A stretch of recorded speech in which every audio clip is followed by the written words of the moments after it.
What's going on, guys? Firewolf Tech here, showing you guys the LG 34GS95QE gaming monitor. This is LG's latest 34-inch UltraGear OLED monitor, sporting a brand new Unity hexagonal design, a new space-saving stand, and the latest 3rd generation MLA-W OLED panel, giving you deep and creamy blacks. This monitor has a crazy 800R curvature that really pulls you in and gives you an incredible immersive gaming experience with support for both AMD FreeSync Premium Pro and NVIDIA G-Sync compatibility. Looking deeper into the specs, the 34GS95QE has a 21:9 ultra-wide aspect ratio, a resolution of 3440 by 1440, 240Hz refresh rate, and a super low 0.03 millisecond response time. This monitor screams premium, especially with the retail price tag of $1,299, so I want to know if it's worth getting for a beautiful OLED monitor. There's also a 39-inch version which I'll review on an upcoming video. As always, I'll be showcasing PC gaming,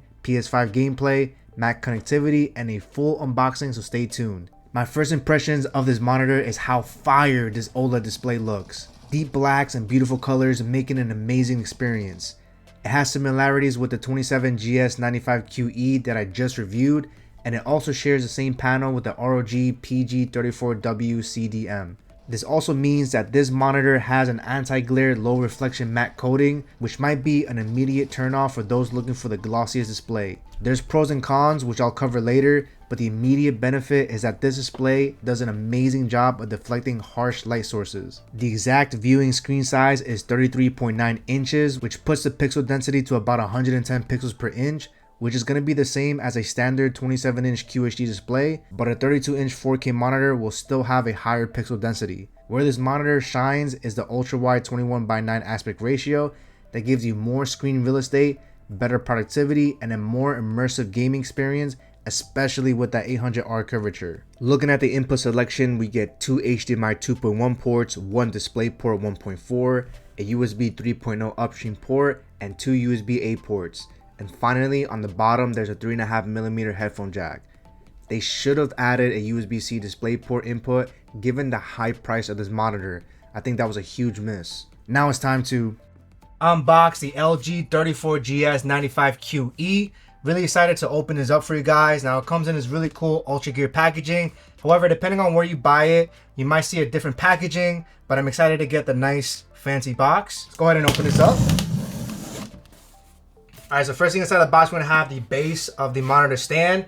It has a nice flat design. So I like their new design language here, so I'm really excited. You can see right in the back, we have some wingtip screws for easy toolless installation. All right, next up is gonna be the arm portion of the monitor stand. You can see it has a nice new design. You can see right over here, we have the NVIDIA G-Sync compatibility sticker, which is really nice. Next, we're gonna have a back plate to hide all of the cables, and all the accessories are packed nicely in this box. And inside the accessory box, we're gonna have a nice DisplayPort cable. We're also gonna get an HDMI 2.1 cable, a USB 3.0 upstream cable that connects to your PC. We have a standard 3-pronged US plug, and then we have a separate power brick. It's fairly large, but the good news is that it will save weight on the actual monitor itself. And finally, we get a whole bunch of documents such as your quick start guide and all the other important stuff. All right, let's finally reveal the monitor itself. All right, then we have the monitor. Let's go ahead and install the monitor stand. All right, so first thing we want to do is grab the monitor arm portion, and we're just going to angle it. You're gonna hear a nice click. And next you're gonna grab the base, and then you just basically line it up. Then you're gonna use the wingtip screws to screw them in. I want to make sure they're nice and tight, and now we're ready for liftoff. All right, while I have you guys in a bird's eye view, you can see the aggressive 800R curvature. It's definitely super curvy. It's gonna wrap around your field of vision very nicely. All right, so here's the new design language that LG is going with their new UltraGear monitors. And to be very honest, I kind of personally like the design of the older models, especially the hexagonal shape that they used to have in the back, which made the panels look super thin. But again, it's all about personal preference. You're not really going to see the back too much. The back of this is pretty much very plain. It has this nice gunmetal grayish color to it, and it does have LEDs as well that wraps around towards the middle of the display. And then we have a nice UltraGear logo over here. This new stand is very sturdy and stable, but if the base overlaps your mouse, it won't be as stable. You have a good amount of height adjustment, swivel, and tilt, but but you won't be able to pivot the screen to a vertical position. While this new stand is better than their V-shaped design of the past, I still prefer mounting it on a monitor arm because in my opinion it looks better and allows you to position a monitor perfectly to your liking. Now let's test out the gaming performance of the 34GS 95QE using my white gaming PC with an RTX 4090 and an AMD 7950X3D. Full build will be listed down below, and stay tuned because I'll also showcase PS5 gameplay. OLED with 240Hz and a 0.03 millisecond response time makes this an amazing gaming experience. It keeps up with all the fast-paced action, and I love the 800R curvature because it makes it easier to see everything in your field of vision. Modern Warfare 3 looked awesome on this monitor, and you benefit from having a high refresh rate and low response time for that competitive advantage. It also helps that this monitor has both AMD FreeSync Premium Pro and NVIDIA G-Sync compatibility. I had no issues with screen tears and everything ran buttery smooth with G-Sync automatically enabled. Within the settings of the monitor, you can make adjustments to the black stabilizer to help with dark areas, which is very helpful for first-person shooters. Another thing to know is that the built-in Dynamic Action Sync, or DAS mode, will be on when using Gamer 1, Gamer 2, FPS, or RTS profiles, which reduces input lag. The other profiles will disable this feature.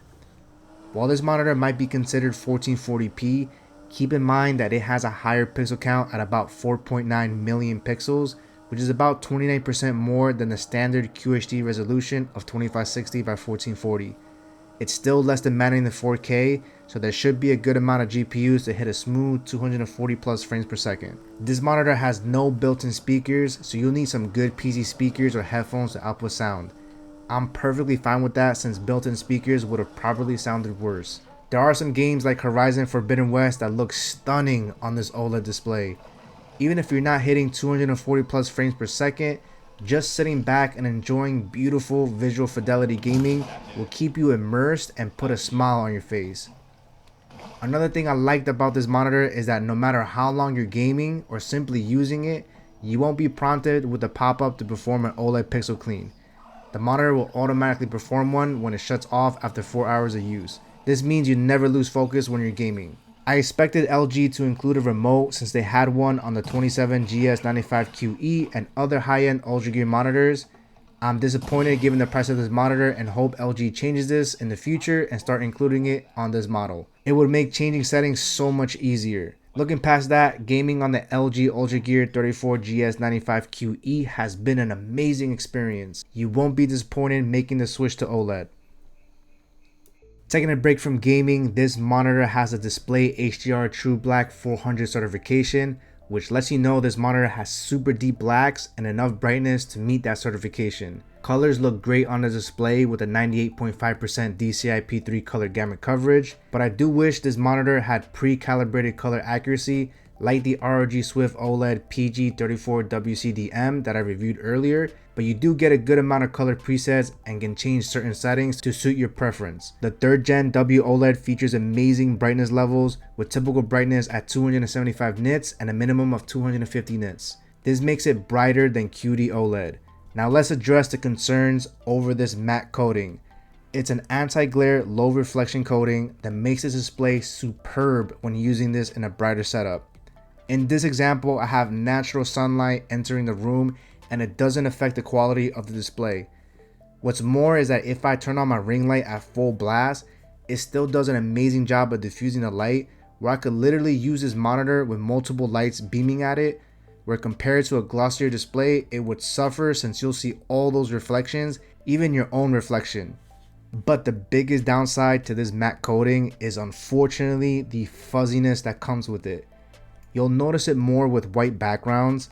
It's like when you apply a blur filter on the lowest intensity. Glossier displays will look much better if you can control the lighting of your setup, and if you're someone who wants that crystal clear glossy display, this monitor unfortunately isn't for you. Testing out the PS5 on this monitor will output 4K automatically and stretch the image to fit the 21:9 aspect ratio. Since this is only 34 inches, the image doesn't look that bad, and you can always switch to 16:9 on the menu settings of the monitor. When playing in 16:9, you'll see 2 small bars on each side, which thanks to OLED is a deep perfect black, and you won't be able to see it if you're playing in the dark. But I honestly don't mind the slight stretch. if you're playing it on the 21:9 aspect ratio, and you might even find that you like certain games that way. The good news is that this monitor will be able to support the PS5's variable refresh rate all the way up to 120Hz. This means you'll enjoy smoother gameplay when you enable performance modes on games that support it. With the 3.5mm headphone jack located right on the bottom of the monitor, you can use an aux cable to connect to external speakers to get audio out. I'm using the NZXT Relay speakers and they sound amazing. The colors look great and it's awesome being able to use your gaming console to experience games you don't have on PC. Or maybe you want to split screen with your PC and PS5 at the same time. You can enable picture by picture or picture in picture in the settings. When using this feature, a lot of settings are going to be grayed out and you'll lose adaptive sync and max refresh rate gets limited to 120Hz. Because of the size and resolution of this monitor, you wouldn't get perfect aspect ratios, so the PS5 will still have black bars on top and bottom. It's still a nice feature to have and it works great. For the price of this monitor, I'm disappointed in not seeing a USB-C DisplayPort option. Instead, if you want to connect your laptop or MacBook, you'll have to use HDMI, a docking station, or use a USB-C cable to either HDMI or DisplayPort.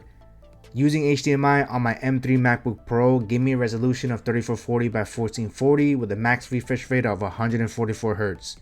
You may need to use USB-C to DisplayPort for the max refresh rate of 240Hz. macOS looks awesome on this OLED display, but since there's no USB-C input, there's also no built-in KVM switch. This is where a monitor like the ROG Swift OLED PG34WCDM that I reviewed makes it a better choice for those that need to connect multiple devices like a work laptop. This new L-shaped stand is a great direction for better desk space. The V-shaped legs from previous Ultra Gear monitor does look cool, but I'd rather have a stand that doesn't eat my whole desk. The built-in cable management does a good job of hiding and routing all of your cables, so that way you won't see it on your setup. But as you guys know, I still prefer having it on a monitor arm and is what I highly recommend. This being an OLED monitor, the biggest concern and fear is OLED burn-in. LG includes a 2-year warranty which includes the OLED display panel, which is great, but other brands might offer a longer 3-year warranty.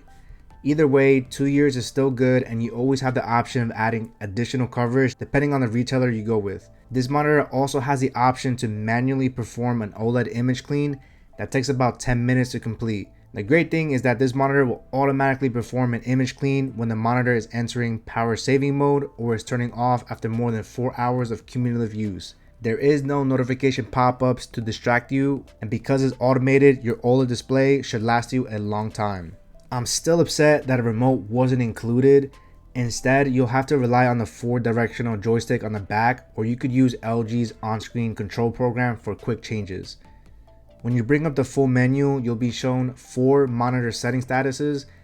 The first menu option is going to be Game Adjust. Here you'll be able to choose the different game mode presets, enable adaptive sync, adjust black stabilizers, add a crosshair, which you only have the option between a dot or a cross, and an FPS counter that you can position in either corner. Next is Picture Adjust, where you can change brightness levels, contrast, sharpness, and many color settings. These settings will be saved to the game profile you have selected. Next is Sound for headphone EQ settings and volume, then Input settings where you can also adjust aspect ratios and enable picture by picture. And finally, we have General, where you can find your OLED protection features and also where the hexagon lighting settings are. You can set it to many different static RGB colors or leave it in cycling to cycle through colors. I would have liked to see more lighting features and also would have liked them to be brighter. There's also the option to change the DisplayPort version in case you want to disable display stream compression. Using this 34-inch ultra-wide Ultra Gear monitor has been a great productive powerhouse. A 21:9 aspect ratio is one of my favorite form factors for day-to-day use since you can easily multitask and have multiple windows open without sacrificing too much detail. I can easily have 3 windows split evenly and it still looks amazing. Using a video editing program like DaVinci Resolve is also a great experience since you have a wider view of the timeline. The 800R curvature helps keep everything in your field of view. I still would prefer a higher resolution for creative work, but this does the job and it helps that this display is OLED, showing you amazing colors and contrast. So is the LG 34GS95QE worth the premium price tag of almost $1,300 for an ultra-wide gaming monitor? I think it comes down to 2 things, lighting and GPU. This monitor has what some would call an ugly matte coating, but really ask yourself, how will this monitor be used throughout the day? Do you use it more during the day? Do you like to keep your setup bright? Because if you do, then this matte coating will improve your experience. If you want the clearest and glossiest, then you should look towards QD OLED monitors. And finally, GPU. With many 32-inch 4K monitors coming out priced about the same as this monitor, you may not have a GPU strong enough to push 4K at super high frames per second. You would get more performance out of this 3440 by 1440 resolution, plus you get the added benefit of this super curvy immersive experience. I really enjoy this monitor, but I do wish LG added more features like a remote, USB-C, and a better USB hub. This is where the ROG Swift OLED PG34 WCDM becomes a better choice. If you want a larger screen, then consider the 39-inch 39GS95QE, which has the same specs and resolution. I'll be reviewing this monitor soon, so stay tuned for that. This OLED monitor is still fire, and I love the new stand design that they decided to go with. 240Hz and 800R curvature makes this an amazing gaming experience. If you're interested in getting this monitor or the many tech that you've seen in this video, I will have affiliate links down below, which also helps and support the Firewolf Tech channel. I want to thank you for sticking to the end of this video and would also like to know your thoughts and feedbacks in the comments down below. I hope this video was helpful for you guys, and I will love your support with a like, share, and subscribe. Firewolf out.